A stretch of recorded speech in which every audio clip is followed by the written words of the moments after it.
அனைவருக்கும் வணக்கம். தெய்வீக பலன்கள் சேனல் இன்னைக்கு நம்ம என்ன பார்க்கணும்னா, மிகவும் சக்தி வாய்ந்த ஆடி மாத சனிக்கிழமை விரதம் எப்படி இருக்கணும், இருந்தால் எந்த விதமான சிறப்பு நம்மளுக்கு இருக்குங்கிறத பற்றி தான் இன்னைக்கு பார்க்க போகிறோம். ஆடி மாதம்னாவே சனிக்கிழமை மிகவும் பிரசித்தி பெற்ற நாளாகும். முதலாக வீட்டு பெண்கள் என்ன பண்ணணும், பிரம்ம முகூர்த்த நேரத்தில் எழுந்திருக்கணும். அது என்ன பிரம்ம முகூர்த்த நேரம் அப்படின்னு தெரிஞ்சுக்கிட்டிங்கன்னா 4 to 6, அதாவது காலையில் சூரிய உதயத்திற்கு முன்னதான நேரம் பிரம்ம முகூர்த்த நேரம். 4 to 6 இந்த நேரத்தில் பெண்கள் எழுந்துட்டு நல்ல சுத்த பத்தமாக குளிச்சு முடிச்சுட்டு அழகா பசுஞ்சாணத்தில் எடுத்துட்டு வந்து நல்லா வீடு வாசலுக்கு நல்லா தெளிச்சு அழகா ஒரு பிள்ளையார் பசுஞ்சாணத்தில் பிள்ளையார் பிடிச்சி அதுக்கு மேலே அருகம்புல் சாத்தி ஒரு பூ கூட வச்சுக்கலாம். அழகான மாக்கோளம் போடலாம். முடிஞ்ச மாக்கோளம்னா அரிசி மாவில் பார்த்தீங்கன்னா நீங்கள் கோலம் போட்டிங்கன்னா அந்த எறும்புகளுக்கு தீனியாக கிடைக்கும். பார்த்தீங்கன்னா இது வந்து மனிதர்களுக்கு உணவு. யாருக்கு ஒருத்தர் வந்து பார்த்தீங்கன்னா அன்னதானம் பண்ண சொல்லுவாங்க. ஏதாவது ஒரு புண்ணியம் நம்மளுக்கு சேர்னா அன்னதானம் பண்ண சொல்லுவாங்க. அன்னதானத்துக்கு சமமானது இந்த அரிசி மாவில் கோலம் போடுறது. பார்த்தீங்கன்னா பெரும்பாலான இடத்துல நீங்கள் ஒரு அன்னதானம் கொடுங்க, உங்களை வாழ்க்கை ரொம்ப சிறப்பாகவும் வாங்க. அப்போ நம்ம பொருள் வசதி காரணமாக நம்மளால அன்னதானம் கொடுக்க முடியாது. அப்போ என்ன பண்ணோம், நேரடியாக வீட்டுக்கு வந்து ஒரு அரிசியை இடித்து எறும்பு குழி மேலே போட்டிங்கன்னா கூட ரொம்ப பெரிய புண்ணியம். அதுவும் வந்து பார்த்தீங்கன்னா அன்னதானத்துக்கு சமம். அடுத்து பார்த்தீங்கன்னா சனிக்கிழமை கோலம் போட்டு முடிச்சுட்டு வெங்கடேச பெருமாள், அதாவது வெங்கடவன் இருக்கிற படம் வெங்கடேச பெருமாளும் அலமேலும் அங்கே இருக்கக்கூடிய படத்தை நல்லா தொடச்சி சுத்தம் பண்ணி வச்சுக்கோங்க. அழகா பூஜைக்கு தேவையான பொருட்களை எடுத்து வச்சுக்கோங்க. நல்ல வெங்கடேச பெருமாள் இருக்கிறத அந்த படத்தை பூஜை அறையை சுத்தம் பண்ணிட்டு பூஜை அறையில் வச்சுக்கோங்க. அடுத்ததா பார்த்தீங்கன்னா 5 முக குத்து விளக்கு, 5 முக குத்து விளக்கு வச்சு தான் நீங்கள் தீபம் ஏற்றணும். 5 திசையிலையும் வந்து 5 முக குத்து விளக்கு வச்சு இதனால இந்த 5, 7, 9, 11 இதெல்லாம் சிறப்புன்னு பார்த்தீங்கன்னா லாபம் நஷ்டம். லாபம் அடுத்தது ஒற்றைப்படையில தொடங்கும். இதை வச்சு தான் பேஸ் பண்ணாங்க. லாபம் நஷ்டம் 5 லாபத்தில் வரும்.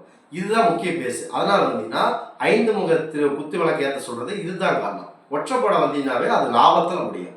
அதனால அழகா பார்த்தீங்கன்னா 5 முக குத்து விளக்கு எடுத்து பெருமாள் படத்தை அந்த வெங்கடேச பெருமாள் இன்னைக்கு வந்து வெங்கடேச பெருமாளை வணங்கணும். சனிக்கிழமைனால சனி பகவானோட தாக்கத்தை போகக்கூடிய இவர் நம்முடைய அனுமனும் வெங்கடேச பெருமாள். அதனால 5 முக குத்து விளக்குல ஒரு தீபம் வச்சுட்டுங்க. அடுத்ததா பார்த்தீங்கன்னா பூஜை அறையில அரிசி மாவுனால நல்லா பிசைஞ்சு ஒரு இளநீர்ல அந்த அரிசி மாவு நல்லா பிசைஞ்சு ஒரு விளக்கு மாதிரி நல்லா பிசைஞ்சுக்கங்க. அது ஒரு விளக்கு ரூபத்தில் அமைச்சு அதில் நல்லெண்ணெய், நான் சுத்தமான நல்லெண்ணெயில் ஒரு தீபம் மாதிரி செஞ்சுட்டு அதில் ஒரு நல்லா பஞ்சு திரி போட்டு தீபம் ஏற்றிக்கங்க. மீதியான அந்த மாவை என்ன பண்ணுறீங்க, அதனால் சிறு தேங்காய் துருவி அதை ஒரு நெய்வேத்திய பிரசாதமாக கூட வர குழந்தைங்களுக்கு பெரியவங்களுக்கு கொடுக்கலாம். அதை பண்ணிக்கோங்க. அதை வேஸ்ட் பண்ண வேணாம். அந்த மாவை எடுத்து தூரம் வச்சிட வேணாம். நல்லா இளநீரில் பிசைஞ்சு விளக்கேற்றிட்டு மீதி அந்த தேங்காயை துருவி அதுவும் ஒரு மாவை ரெடி பண்ணி அதை சாமிக்கும் படைச்சிருங்க. அடுத்ததாக பார்த்தீங்கன்னா சாமிக்கு உகந்த மலர்கள், அழகான மலர்களால் நல்லா சுத்தமாக சாமி படத்துக்கு அனைத்து விதமான படத்துக்கும் வச்சுட்டு நீங்கள் வேண்டிக்குங்க. அடுத்து பார்த்தீங்கன்னா பரம்புள்ள அந்த விஷ்ணு பெருமானை நினச்சி எங்களுடைய கஷ்டம் எல்லாம் போகணும் அப்படின்னு இந்த சனிக்கிழமை நாள் முக்கியம் வெங்கடேச பெருமாளை வணங்கினீங்கன்னா குலதெய்வம், இன்னைக்கு குலதெய்வத்தையும் வணங்கலாம். சனிக்கிழமை விரதம் குலதெய்வத்துக்கு மிக முக்கியமான நாள். இந்த நாளில் வெங்கடேச பெருமாளை வணங்கிட்டு அடுத்ததாக பார்த்தீங்கன்னா குலதெய்வ கோயிலுக்கும் போயிட்டு குலதெய்வத்தையும் வணங்கிட்டு தாராளமாக வரலாம். அடுத்ததாக நீங்கள் என்ன பண்ண போனா பூஜை அறையை நல்லா சுத்தம் பண்ணி அந்த சாமியை நினச்சி குடும்பத்தில் இருக்கிற அனைவரும் இன்றைய நாளில் என்னென்ன நீங்கள் பண்ணக்கூடாதுன்னா மாமிச உணவு பண்ணக்கூடாது. முக்கியமாக விரத நாளில் மாமிச உணவு, மது, மாது இந்த மாதிரியான தீய செயலை கண்டிப்பாக விரத நாட்களில் ஈடுபடவே கூடாது. சனிக்கிழமை நாளில் முறையாக இந்த வெங்கடேச பெருமாளை எதையும் மனசில் போட்டுக்க வேண்டாம். வெங்கடேச பெருமாளை நினச்சி நல்லா வணங்கிட்டு வாங்க, மிக முக்கியமாக இருக்கும். அடுத்ததை பார்த்தீங்கன்னா ஒரு தீப தூபம், நம்ம நெய்வேத்திய விளக்கு ஏற்றிட்டு அடுத்ததாக தீபத்தை ஏற்றணும். தீபத்தை ஏற்றி சாமியை நினச்சி நல்லா வழிபடணும். தீபம் ஏற்றிட்டு முதலாக அந்த நெய்வேத்திய பிரசாதமாக வடை, எள் வடை, பானகம், நீர்மோர் இந்த மாதிரியான முதல்ல பெண் குழந்தைகளை வர வச்சு அவங்களுக்கு கொடுத்துட்டு தான் அதுக்கப்புறமா நீங்கள் என்ன பண்ணணும், அதுக்கப்புறமா தான் நீங்கள் வந்து மற்றவங்களுக்கு நைவேத்திய பிரசாதம் படைக்கணும்.